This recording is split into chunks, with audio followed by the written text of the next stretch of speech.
নমস্কার বন্ধুরা, থাম্বনেল দেখে হয়তো তোমরা বুঝতেই পেরেছো যে আজকের ভিডিওটা কী বিষয়ে আলোচনা হতে চলেছে। বাংলাদেশ ও ভারতের মধ্যে এখনও পর্যন্ত কোনো ধরনের যুদ্ধ হয়নি, তবে যদি ভবিষ্যতে যুদ্ধ হওয়ার প্রসঙ্গ আসে, এর কারণ হতে পারে কিছু উল্লেখযোগ্য ইস্যু, যা দুই দেশের মধ্যে উত্তেজনার সৃষ্টি করতে পারে। আজকের ভিডিওতে আমি তোমাদের সেই ইস্যুগুলো বলবো, কী এমন ইস্যু যার জন্য আজকে ভারত এবং বাংলাদেশ যুদ্ধর মুখোমুখি। প্রথমত, সীমান্ত সমস্যা। ভারত বাংলাদেশ সীমান্তে প্রায় চলাচলার অনুপ্রবেশ এবং সীমান্তরক্ষী বাহিনী গুলি বিনিময়ের ঘটনা ঘটে। এগুলো অনেক সময় দুই দেশের মধ্যে উত্তেজনার সৃষ্টি করে। তৃতীয়ত, তিস্তা নদীর জল বন্টন। তিস্তা নদীর জল বন্টন নিয়ে দীর্ঘদিন ধরে দুই দেশের মধ্যে মত বিরোধী রয়েছে। বাংলাদেশ এই জলের প্রাপ্য অংশ চাইলেও ভারতের রাজ্য পশ্চিমবঙ্গের আপত্তির এই সমাধানের বাধা সৃষ্টি করছে। এটি একটি বড় রাজনৈতিক ইস্যু। 3 নম্বর, অভিবাসন ইস্যু। ভারতের বসবাসরত অবৈধ বাংলাদেশি অধিবাসী নিয়ে ভারতের রাজনৈতিক মহলে বিতর্ক রয়েছে।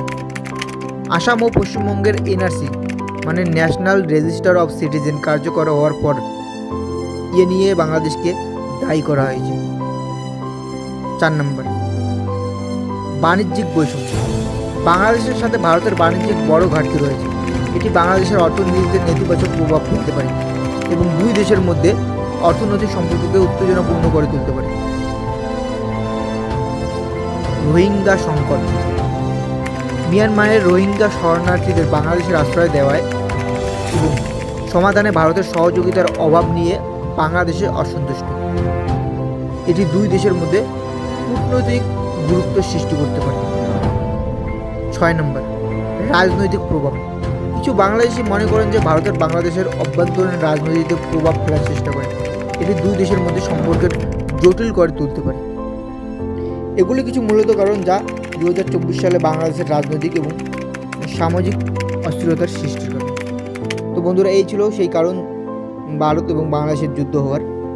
তো ভিডিওটা যদি ভালো লেগে থাকে অবশ্যই চ্যানেলটাকে সাবস্ক্রাইব করে দেবে এবং ভিডিওটাকে শেয়ার করতে ভুলবেন না। ধন্যবাদ।